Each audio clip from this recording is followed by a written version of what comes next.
Austin Gleeson playing centre back. Was it working when it was 14 men each? You know, this is the big thing. And number one, was it working at 14 men each when he can't just be completely free for the game? Number two, will it work against the Limerick team that don't start taking their key players off late on in the game? You know, Peter Casey was taken off, Aaron Gillane was taken off, some younger players were brought in, younger players were left on the field.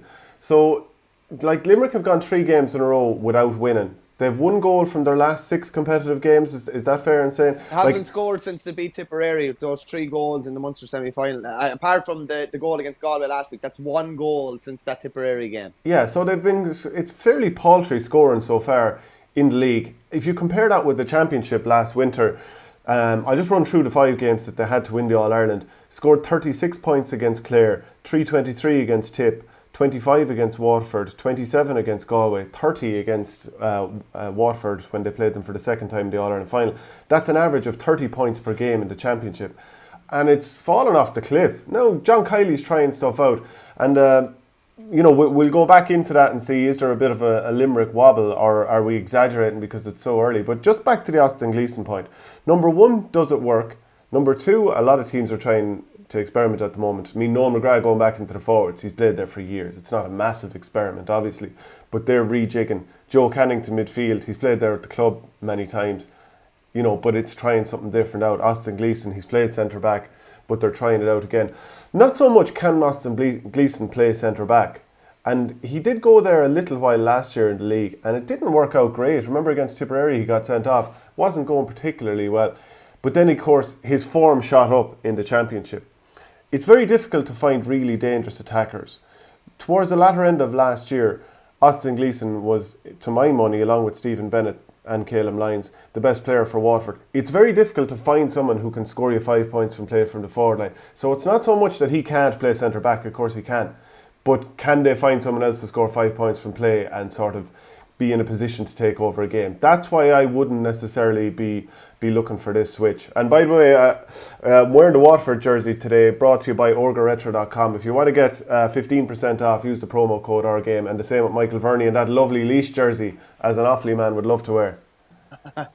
Definitely not, wouldn't love to wear it. But it's a case of needs must. In fairness, you're never usually too fond of your neighbours, as you well know in Tip. But just on the Austin Gleeson thing, was it going well when they were 15 on 15? It was going okay. He was actually he was at fault for an Aaron Gillane point in the 24th minute. Poor control. Another kind of bad mistake for a Peter Casey point actually a minute later, and he was only kind of getting accustomed to it. So it's very, very hard to tell. As you said, you have to wonder whether they're robbing Peter to pay Paul. It's not like the old school centre back. Like, teams aren't going to make a hero of him. The opposite of that, in fact, they're not going to lord ball down on top of him. So it's a very, very difficult one. But when you look at, would say, having Conor Prunty, Calum Lyons, probably Irla Daly, there's 3 really good defenders. Probably Conor Gleeson was back to himself yesterday as well, I'd say. Like, there's 4 probably starters, at least, with maybe Ian Kenny, Shane Fives, Shane McNulty, and a couple others thrown in. I think when push comes to shove for championship, they will have somebody else at centre back, because I just think he offers them a lot more going forward, because I don't think teams will allow him to dominate as a manager would love him to dominate. So I think what he offers going forward with that 4, like, you have to remember the day against Cork, like, he was their best attacker. I think he had 5 from play that day in what was a poor team performance. But in fairness to Cal, you do have to experiment.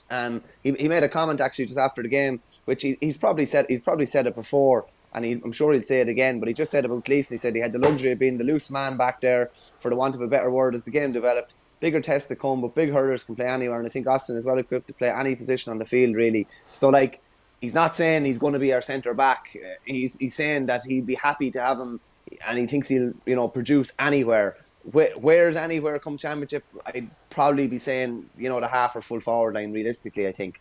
If you're to really weigh this up, last week Waterford played against Westmeath and made 12 or 13 changes. So are they coming into this game more rested, whereas Limerick last week had to play against Galway, a fired up Galway team that actually beat them. So maybe there's a bit more tiredness in the legs?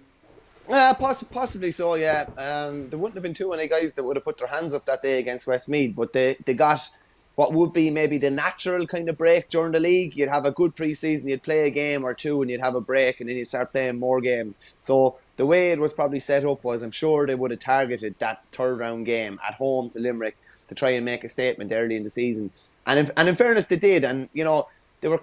Not that they were pulling away at the end, but it never looked like Limerick were going to get any closer to them. As I said, they were very, very blunt in attack. You can say, Kylie maybe was minding Galan or whatever, but Conor Prunty was minding Galan and wasn't letting him in near the goal either. So he actually didn't have much of a threat, particularly from play. He barely felt the weight of the ball in the second half. And our Limerick friends can say that's anti-Limerick bias, as I'm sure they will once again. But that's just stating a fact, really. They scored 8 points in the second half, 7 from place balls, 1 from the midfielder Darragh O'Donovan. Once Flanagan went off, when Galan was quiet, we've talked about this before. If Galan is held or injured, what do Limerick have up front? He was held and he was quiet yesterday. Flanagan was tormenting Waterford, in fairness now. He looked really, really dangerous and even missed a couple of points. But once he was gone off, then, the same attacking threat just wasn't there. Yeah, and do you think there's a discipline issue with Limerick in general? Are Limerick a little bit wobbling? I mean, they've never retained the All-Ireland. There's obviously a pressure to do so.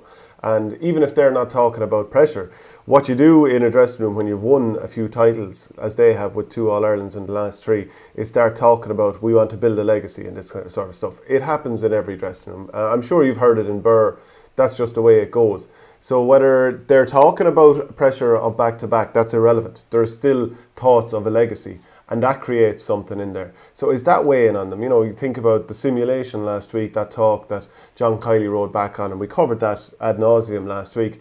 But when he talked about the simulation from Galway, and my thought was, you can't unring that bell and now everyone's going to think about, do Galway dive?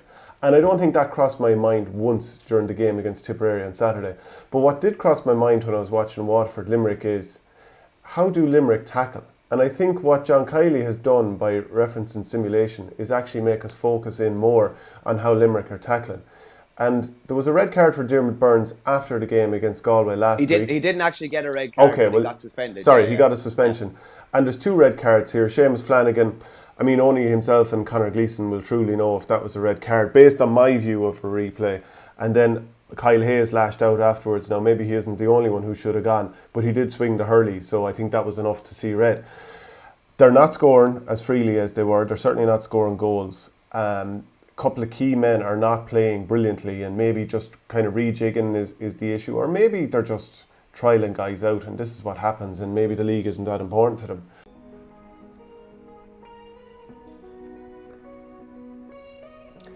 Up and down the country, people love their clubs. Just ask the big names. Sorry, it's kind of hard to put that into words, Shane. Okay, well, you always give it your all for the club, no matter who you're playing or what you're playing. You just always have to try and push yourself. This is for the Tullaroan people, Nicky. Whatever grade you're playing at within the county, that you were able to have that opportunity to play. And the other night, like I said, I'm going to watch it. Well, hopefully you will too, as Our Game launches an online fundraising platform for clubs, helping you raise money for your team through a live interactive show on Zoom. There was a time when a club could sell hundreds of tickets and fill out a big venue, putting on an entertaining show like Dances with the Stars, White Collar Boxing, The Cube, and anything in between. Lots of money in the coffers to ensure your team could operate for the season, and a good show put on for those supporting the cause. Right now we're quite some time away from being able to put big crowds into a venue, yet the costs of running a club remain. So if your club is in need of a financial solution, perhaps we have it for you. We'll do it all for you too. We'll set up the ticketing platform, we'll send you a unique Zoom link for each person who has bought a ticket, all the issues taken out there, help organise a great panel of guests and put out a live interactive show for those at home to get involved. Simply contact us on events@ourgame.ie and we'll set your club up for a highly profitable evening's work. It's a simple recipe for your club to get much needed cash in the door, with the extra option to sell raffle tickets if you've prizes to give away. So contact us now at events@ourgame.ie.